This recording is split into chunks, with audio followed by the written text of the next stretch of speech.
Assalamualaikum warahmatullahi wabarakatuh. Perkenalkan, nama saya Muhammad Fawaz Rizky Maulana dari kelas 1010. Dan kali ini saya ingin menceritakan salah satu cerita rakyat yang berjudul Sindelaras.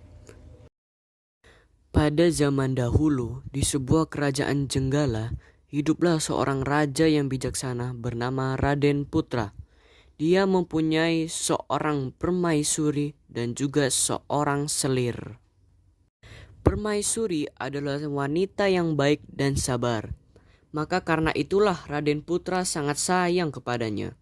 Tetapi sikap Raden Putra terhadap permaisuri seringkali membuat sang selir merasa iri. Raden Putra juga memiliki kebiasaan, yaitu mengadu ayam. Ayam-ayamnya sangat banyak dan terpelihara dengan baik.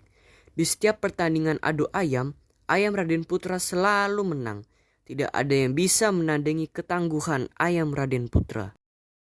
Hingga pada suatu hari, permaisuri sangat gembira saat ia mendapati dirinya hamil. Karena sudah sekian lama dia menunggu dan berdoa, akhirnya Tuhan mengabulkan doa-doanya. Berita ini didengar oleh sang selir. Maka sang selir membuat rencana jahat kepada permaisuri dengan berpura-pura sakit akibat diracuni oleh sang permaisuri. Lalu berita ini disampaikan oleh tabib istana kepada Raden Putra. Raden Putra pun sangat marah dan kesal kepada permaisuri dan dijatuhi hukuman mati oleh Raden Putra. Hingga pada saat dibawa ke hutan dan ingin dieksekusi, namun pengawal itu sangat bimbang ketika ingin membunuh permaisuri. Karena ia tahu permaisuri adalah seorang yang baik hati. Dia tidak akan mungkin melakukan tindakan yang kejam. Sehingga sang pengawal pun membunuh rusa untuk diambil jantungnya dan berkata kepada Raden Putra bahwa itu adalah jantung permaisuri. Waktu sudah berlalu. Perut sang permaisuri pun semakin besar. Dan dia pun melahirkan anak di dalam sebuah pondok sederhana yang dibangun pengawal untuknya. Bayi itu diberi nama Sindelaras. Permaisuri pun mendidiknya dengan sangat baik. Sindelaras tumbuh menjadi anak remaja yang cerdas dan pemberani. Suatu hari, Sindelaras bermain di hutan dan menemukan sebuah telur ayam. Dia pun membawa telur itu ke rumah dan merawatnya. Telur itu pun menetas. Sindelaras senang bukan main. Dia sangat rajin memberi makan ayamnya, sehingga menjadi ayam jago yang gagah. Saat ayam itu dimandikan oleh Sindelaras, ayam itu berteriak, "Tuanku Sindelaras, tinggal di hutan rimba, siapa sangka dia putra dari Raden Putra." Dia pun terkejut dan langsung melaporkan kepada ibunya. Dan pada akhirnya, permaisuri pun menceritakan semuanya kepada Sindelaras tentang mengapa kita bisa terlantar di hutan.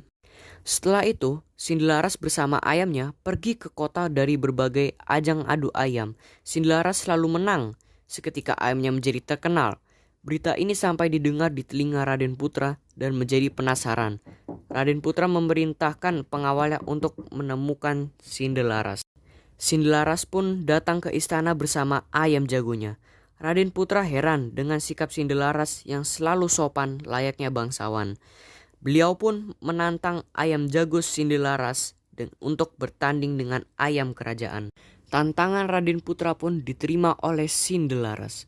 Tetapi Sindelaras memberikan satu syarat kepada Raden Putra. Dia berkata, "Saya mau bertanding dengan ayam paduka. Namun jika ayam hamba menang, saya ingin meminta kekuasaan atas kerajaan Jenggala ini." Raden Putra pun terkejut sambil berkata, "Tetapi jika ayammu yang kalah, apakah kamu bersedia memberikan ayam itu padaku?" Sindelaras pun menjawab, "Saya bersedia." Raden Putra tersenyum. Dia menyanggupi permintaan tersebut. Lagi pula, ayam Sindelaras takkan mampu melawan ayam kerajaan yang gagah dan lihai bertarung. Maka pertandingan pun dimulai.